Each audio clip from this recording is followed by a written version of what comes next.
Hi friends, welcome back to our channel. ముందుగా అయితే అందరికి నమస్కారం అండి. మీరు చూస్తున్నారు AP schemes info YouTube channel. ఈరోజు మరొక తాజా సమాచారంతో నేను మీ ముందుకు రావడం జరిగిందండి. సో అప్డేట్స్ ఏంటి అనే విషయానికి కనుక వచ్చినట్లయితే, సెప్టెంబర్ నెలలో ఆంధ్రప్రదేశ్ రాష్ట్ర వ్యాప్తంగా ఏమేం పథకాలు ప్రారంభం కాబోతున్నాయి, ఆ పథకాల ద్వారా ప్రజలకు ఎలాంటి లబ్ధి చేకూరేటువంటి అవకాశం ఉంటుంది అనేటువంటి పూర్తి సమాచారం నేను తెలియజేస్తానండి. సో ఈరోజు డేట్ చూసుకున్నట్లయితే 8వ తేదీ అండి. సో అంటే రేపటి నుంచి అంటే 9వ తేదీ నుంచి 30వ తేదీ వరకు ఏమేం పథకాలు ప్రారంభం కావచ్చు అనేటువంటి పూర్తి సమాచారం నేను తెలియజేస్తాను. దానికంటే ముందు మన ఛానల్ ఎవరైనా ఫస్ట్ టైం చూస్తుంటే ఛానల్ చూసి కంటెంట్ నచ్చినట్లయితే మన ఛానల్ సబ్స్క్రైబ్ చేసుకుని పక్కనే ఉన్న బెల్ ఐకాన్ అయితే ఆన్లో పెట్టుకోండి. అదేవిధంగా ఈ వీడియో మీకు యూస్ఫుల్గా అనిపిస్తే, నా ఎక్స్ప్లెనేషన్ మీకు కనుక నచ్చినట్లయితే ఒకసారి లైక్ చేసుకోనండి వీడియోకి. సో ఇక లేట్ చేయకుండా డైరెక్ట్గా టాపిక్లోకి అయితే వెళ్ళిపోదామండి. టాపిక్లో భాగంగా ముందుగా చూసుకున్నట్లయితే ఫస్ట్ అప్డేట్ అండి. పింఛన్లకు సంబంధించి ఒక తాజా సమాచారం అయితే రావడం జరిగింది. సో అప్డేట్ ఏంటి అనే విషయానికి కనుక వచ్చినట్లయితే, ఎవరైతే అప్పీల్ అనేది చేసుకుని ఉంటారో సో వాళ్ళకి సంబంధించి అప్పీల్ వెరిఫికేషన్ దరఖాస్తులు అనేవి స్టార్ట్ కావడం జరిగిందండి ఆంధ్రప్రదేశ్ రాష్ట్ర వ్యాప్తంగా. సో ఎవరైతే మాకు పింఛన్ అర్హత ఉన్నప్పటికీ రద్దు అయింది అనేది ఎవరైతే అప్పీల్ చేసుకొని ఉంటారో వాళ్ళకి, అదేవిధంగా సదరం సర్టిఫికేట్లో వాళ్ళ యొక్క పర్సంటేజ్ చేంజ్ అయిందని ఎవరైతే అప్పీల్ చేసుకొని ఉంటారో సో వాళ్ళకి సంబంధించి అప్లికేషన్స్ అనేవి పరిశీలన కొనసాగుతుందండి ఆంధ్రప్రదేశ్ రాష్ట్ర వ్యాప్తంగా. అయితే ప్రభుత్వం ఒక ప్రత్యేక టీం ద్వారా అయితే ఈ పరిశీలన స్టార్ట్ చేయడం జరిగింది. ఆ ప్రత్యేక టీం ఏంటి అనే విషయానికి కనుక వచ్చినట్లయితే, మెడికల్ ఆర్థోపెడిక్ డిజిటల్ అసిస్టెంట్, అదేవిధంగా పిహెచ్సి మెడికల్ ఆఫీసర్ వంటి నిపుణులు అయితే ఏర్పాటు చేయడం జరిగిందండి ఈ పరిశీలనకు సంబంధించి. సో ప్రస్తుతం అయితే పరిశీలన చేస్తున్నారు కాబట్టి ఈ పరిశీలన పూర్తయిన తర్వాత మీరు గుర్తుంచుకోవాల్సిన విషయం అండి. సో పరిశీలన పూర్తయిన తర్వాత, ఈ అప్లికేషన్లు పరిశీలన పూర్తయిన తర్వాత మీకు మీ గ్రామ వార్డ్ సచివాలయానికి మీకు ఒక నోటీస్ అయితే అందడం జరుగుతుంది. ఆ నోటీస్లో మీకు పింఛన్కి ఏదైతే వైద్య చెకప్స్ ఉంటాయో వాటికి వెళ్ళమని, రీఅసెస్మెంట్కి వెళ్ళమని ఒక నోటీస్ అయితే ఉంటుంది. మీకు పింఛన్ రద్దు అయ్యింది, మీరు పింఛన్కి అర్హులు కాదు అనేది ఒక నోటీస్ అయితే అందడం జరుగుతుంది. సో ఇప్పుడు నేను చెప్పింది ఏంటంటే, అప్లికేషన్స్ ఏవైతే ఉన్నాయో అవి పరిశీలన అయిన తర్వాత మీకు నోటీస్ అయితే రావడం జరుగుతుందండి. సో మీరు గుర్తుంచుకోండి. సో ఓకేనా, ఈ విధంగా ప్రాసెస్ అనేది జరుగుతుందండి పింఛన్లకు సంబంధించి అయితే. సో ఇదైతే ఫస్ట్ అప్డేట్ అండి. సో మీకు క్లారిటీగా అయితే అర్థమైందని అనుకుంటున్నాను. అదేవిధంగా నెక్స్ట్ చూసుకున్నట్లయితే సెకండ్ అప్డేట్ అండి. సెకండ్ అప్డేట్ ఏంటి అనే విషయానికి కనుక వచ్చినట్లయితే, స్మార్ట్ డిజిటల్ రేషన్ కార్డులకు సంబంధించి ఒక తాజా సమాచారం అయితే రావడం జరిగిందండి. సో అప్డేట్ ఏంటి అనే విషయానికి కనుక వచ్చినట్లయితే, ఆంధ్రప్రదేశ్ రాష్ట్ర వ్యాప్తంగా ప్రస్తుతం 3వ విడతకు సంబంధించి స్మార్ట్ డిజిటల్ రేషన్ కార్డులు అనేవి ఆంధ్రప్రదేశ్ రాష్ట్రంలో కొన్ని జిల్లాల్లో పంపిణీ చేయడం జరుగుతుందండి. సో ఆ జిల్లాలు ఏంటి అనే విషయానికి కనుక వచ్చినట్లయితే, 3వ విడతకు సంబంధించి అనంతపురం, అల్లూరి సీతారామరాజు, పార్వతీపురం మన్యం, డాక్టర్ బిఆర్ అంబేద్కర్ కోనసీమ, అదేవిధంగా అనకాపల్లి జిల్లాలకు 3వ విడత కింద సెప్టెంబర్ 6వ తేదీ నుంచి స్టార్ట్ కావడం జరిగింది. సెప్టెంబర్ 14వ తేదీ వరకు ఈ 3వ విడత కింద ఈ జిల్లాలకు స్మార్ట్ డిజిటల్ రేషన్ కార్డులను పంపిణీ చేయడం జరుగుతుంది. అదేవిధంగా 4వ విడత కింద సెప్టెంబర్ 15వ తేదీ నుంచి సెప్టెంబర్ 30వ తేదీ వరకు 4వ విడత కింద స్మార్ట్ డిజిటల్ రేషన్ కార్డులను పంపిణీ చేయడం జరుగుతుంది. సో 4వ విడత ఏ జిల్లాలకు పంపిణీ చేస్తారు అనే విషయానికి కనుక వచ్చినట్లయితే, బాపట్ల, పల్నాడు, వైఎస్ఆర్ కడప, అన్నమయ్య, శ్రీ సత్యసాయి, కర్నూలు, నంద్యాల, ప్రకాశం జిల్లాలకు 4వ విడత కింద స్మార్ట్ డిజిటల్ రేషన్ కార్డులను పంపిణీ చేయడం జరుగుతుంది. సో ఓకేనా, మీకు క్లారిటీగా అయితే అర్థమైంది అనుకుంటున్నాను. సో ఆల్రెడీ 2 విడతలు అయితే పూర్తి కావడం జరిగిందండి స్మార్ట్ డిజిటల్ రేషన్ కార్డుల పంపిణీ అనేది.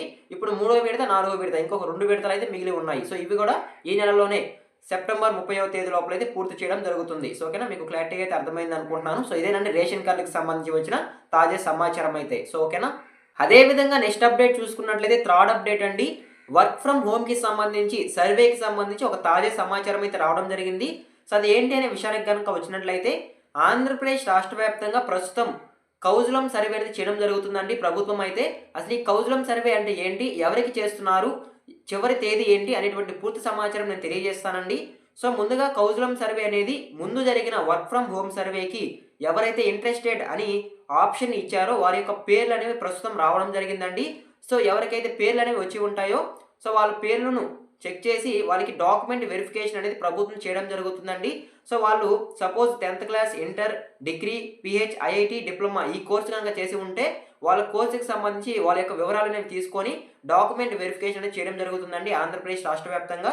సో ఈ కౌజులం సర్వే అనేది సెప్టెంబర్ 15వ తేదీ వరకు ఆంధ్రప్రదేశ్ రాష్ట్ర వ్యాప్తంగా చేయడం జరుగుతుందండి. దీనితో పాటు గతంలో వర్క్ ఫ్రమ్ హోమ్కి సంబంధించి సర్వే చేసినప్పుడు ఎవరైతే పేర్లు అనేవి ఇవ్వలేదో వాళ్ళకి సంబంధించి స్వయంగా వాళ్ళ మొబైల్‌లోనే రిజిస్టర్ అయ్యే ఆప్షన్ కూడా తీసుకురావడం జరిగిందండి ప్రభుత్వం అయితే. సో, కాబట్టి మీరు మీ మొబైల్‌లో లేదా ల్యాప్‌టాప్‌లో మీరు స్వయంగా రిజిస్టర్ అనేది అవ్వొచ్చండి వర్క్ ఫ్రమ్ హోమ్ సర్వేకి సంబంధించి. సో, రిజిస్టర్ అయిన తర్వాత మీకు ఆటోమేటిక్‌గా కౌజులం సర్వే అనేది కూడా పూర్తి కావడం జరుగుతుంది. సో, మీరు చేసుకోలేని పరిస్థితిలో ఉంటే అంటే మీకు చేసేది రాదు అని అనుకుంటే మీరు మీ దగ్గరలోని గ్రామ వార్డ్ సచివాలయంకెళ్ళి వర్క్ ఫ్రమ్ హోమ్‌కి సంబంధించి సెల్ఫ్ రిజిస్టర్ అనేది అవ్వచ్చు. సో, ఓకేనా?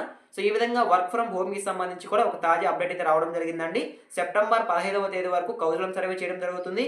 అదేవిధంగా సెప్టెంబర్ 15వ తేదీ వరకు మీరు సెల్ఫ్ రిజిస్టర్ అనేది అవ్వచ్చు. సో, ఓకేనా? సో, ఇది గుర్తుంచుకోండి. సో, ఇదేనండి వర్క్ ఫ్రమ్ హోమ్ సర్వేకి సంబంధించి వచ్చిన తాజా సమాచారం. అదే విధంగా నెక్స్ట్ అప్డేట్ చూసుకున్నట్లయితే ఫోర్త్ అప్డేట్ అండి. సో, ఫోర్త్ అప్డేట్ ఏంటి అనే విషయానికి గనుక వచ్చినట్లయితే ఆంధ్రప్రదేశ్ రాష్ట్ర వ్యాప్తంగా అర్హత కలిగి ఉండి ఇంకా ఎవరికైతే తల్లికి వందనం నిధులు వాళ్ళ ఖాతాలో జమ కాలేదో సో వాళ్ళందరికీ ఈ నెలలోనే తల్లికి వందనం నిధులు జమ చేస్తాము అనైతే మంత్రి నారా లోకేష్ గారు అయితే తెలియజేయడం జరిగిందండి. పెండింగ్ దరఖాస్తులు ఏవైతే ఉన్నాయో వాటన్నిటిని మంత్రి నారా లోకేష్ గారు అయితే పరిశీలించడం జరిగింది. ఆ పెండింగ్ దరఖాస్తులను పరిశీలించిన తర్వాత దాదాపు 325 కోట్లు నిధులు విడుదల చేయాలి అనైతే ఆయన తెలిపినట్లయితే సమాచారం అండి. సో, త్వరలోనే ఆ 325 కోట్లు విడుదల చేస్తున్నట్లయితే సమాచారం. సో, ఈ నిధులని విడుదల చేసిన తర్వాత ముఖ్యంగా ఎవరికి జమ అవుతాయి అనే విషయానికి కనుక వచ్చినట్లయితే అర్హత కలిగి ఉన్నప్పటికీ వాళ్ళ యొక్క స్టేటస్ అనేది చెక్ చేసుకున్నప్పుడు ఎవరికైతే hold by department by RT అని చూపించి ఉంటుందో సో వాళ్ళకైతే ముందుగా వాళ్ళ ఖాతాల్లోకి 13,000 రూపాయలు జమ అవుతాయండి. అదేవిధంగా ఎవరికైతే పేమెంట్ అండర్ ప్రాసెసింగ్ అని చూపించి ఉంటుందో వాళ్ళకి కూడా 13,000 రూపాయలు జమ అవ్వడం జరుగుతుంది. పేమెంట్ టు బి పేడ్ అని ఎవరికైతే చూపించి ఉంటుందో వాళ్ళకి కూడా 13,000 రూపాయలు జమ అవ్వడం జరుగుతుంది. అదేవిధంగా రీసెంట్‌గా ఎవరైతే 10th క్లాస్ పూర్తి చేసుకొని ఇంటర్మీడియట్ జాయిన్ అయ్యి ఉంటారో సో వాళ్ళకి సంబంధించి ఎన్‌పీసీ ఇన్‌యాక్టివ్ అని చూపించడం జరుగుతుంది. ఈ విధంగా ఎవరికైతే చూపిస్తుందో సో వాళ్ళకి కూడా తల్లికి వందనం పథకం కింద 13,000 రూపాయలు జమ అవ్వడం జరుగుతుంది. సో ఈ పెండింగ్ నిధులన్నింటినీ ఈ నెలలోనే విడుదల చేయాలి అనైతే మంత్రి నారా లోకేష్ గారైతే చెప్పినట్లయితే సమాచారం అండి. దాదాపు 325 కోట్లు తల్లికి వందనం పథకం కింద పెండింగ్ నిధులని విడుదల చేస్తున్నట్లు సమాచారం. సో ఒక్కసారి కనుక విడుదల చేసినట్లయితే ఇంతవరకు ఎవరికైతే పడలేదో వాళ్ళందరికైతే జమ అవ్వడం జరుగుతుంది. సో ఓకేనా? సో దీన్ని థర్డ్ ఫేజ్ కింద విడుదల చేస్తున్నట్లయితే సమాచారం అండి. సో ఓకేనా? ఇదేనండి తల్లికి వందనం పథకానికి సంబంధించి వచ్చిన తాజా సమాచారం. అదే విధంగా నెక్స్ట్ అప్డేట్ చూసుకున్నట్లయితే రైతులకు సంబంధించి ఒక తాజా సమాచారం అయితే రావడం జరిగిందండి. ఆంధ్రప్రదేశ్ రాష్ట్ర వ్యాప్తంగా ఎవరైతే రైతులు ఉన్నారో వాళ్ళందరూ వెంటనే ఈ క్రాప్ అనేది చేయించుకోవాలి అనేది ప్రభుత్వం నుంచి సమాచారం అయితే రావడం జరిగిందండి. అసలు ఈ క్రాప్ అంటే ఏంటి అనే విషయానికి కనుక వచ్చినట్లయితే ఈ క్రాప్ అనేది ఒక డిజిటల్ పంటల నమోదు వ్యవస్థ అనేది తెలియజేయడం జరిగిందండి. రైతులు ఏ భూమిలో ఏ పంట వేశారో ప్రభుత్వం డేటాబేస్లో నమోదు చేయడం కోసం ఈ వ్యవస్థ ఉపయోగపడుతుంది అనేది ప్రభుత్వం అయితే చెప్పడం జరిగిందండి. సో ముఖ్యంగా రైతు వేసిన పంట ఏంటి, అదేవిధంగా పంట విస్తీర్ణం ఎంత ఉంటుంది, భూమి యాజమాన్య వివరాలు, అదేవిధంగా పంట స్థితి, సో రైతులకు సంబంధించి పూర్తి సమాచారం అయితే ఈ క్రాప్ నందైతే నమోదు చేయడం జరుగుతుంది. సో అప్పుడే వాళ్ళకి ప్రభుత్వం నుంచి వచ్చే పథకాలు కానీ ప్రయోజనాలు కానీ అన్నీ అందుతాయని తెలియజేయడం జరుగుతుందండి. కాబట్టి రైతులు వెంటనే ఈ క్రాప్ అనేది చేయించుకోనండి. ఈ నెల 30వ తేదీ వరకు గ్రామ వార్డ్ సచివాలయంలో ఈ క్రాప్ అనేది చేయడం జరుగుతుంది. కాబట్టి రైతులందరూ వాళ్ళ యొక్క రిక్వైర్డ్ డాక్యుమెంట్స్ అనేవి తీసుకొని గ్రామ వార్డ్ సచివాలయంకి వెళ్ళి మీరు వెంటనే ఈ క్రాప్ అనేది చేయించుకోండి. సో ఓకేనా? సో ఆల్రెడీ మన ఛానల్లో ఈ క్రాప్ ఏ విధంగా చేసుకోవాలి అనే దానిపై అయితే పూర్తి సమాచారంతో వీడియో అనేది ఉంది. ఒకసారి ఎవరైనా చూడకుండా కనుక ఉన్నట్లయితే వెంటనే వెళ్ళి చూడండి. సో ఓకేనా? సో ఇదేనండి రైతులకు సంబంధించి వచ్చిన తాజా సమాచారం అయితే. సో ఓకేనా? మీకు క్లారిటీగా అయితే అర్థమైందని అనుకుంటున్నాను. సో ఇవాల్టి వీడియో అయితే ఇంతేనండి. సెప్టెంబర్ నెలలో ఏమేం పథకాలు ప్రారంభం కాబోతున్నాయి, వాటి వల్ల లబ్ధిదారులకు ఎటువంటి ప్రయోజనాలు అందే అవకాశం ఉంటుంది అనేటువంటి పూర్తి సమాచారం అయితే నేను తెలియజేశాను అని అనుకుంటున్నానండి. సో ఈ వీడియో మీకు నచ్చినట్లయితే లైక్ చేయండి. మన ఛానల్ ఎవరైనా ఫస్ట్ టైం చూస్తుంటే సబ్స్క్రైబ్ చేసుకొని పక్కనే ఉన్న బెల్ ఐకాన్ అయితే ఆన్లో పెట్టుకోండి. సో మరొక ఇంట్రెస్టింగ్ వీడియోతో మీ ముందుకు వస్తాను. అంతవరకు జై హింద్.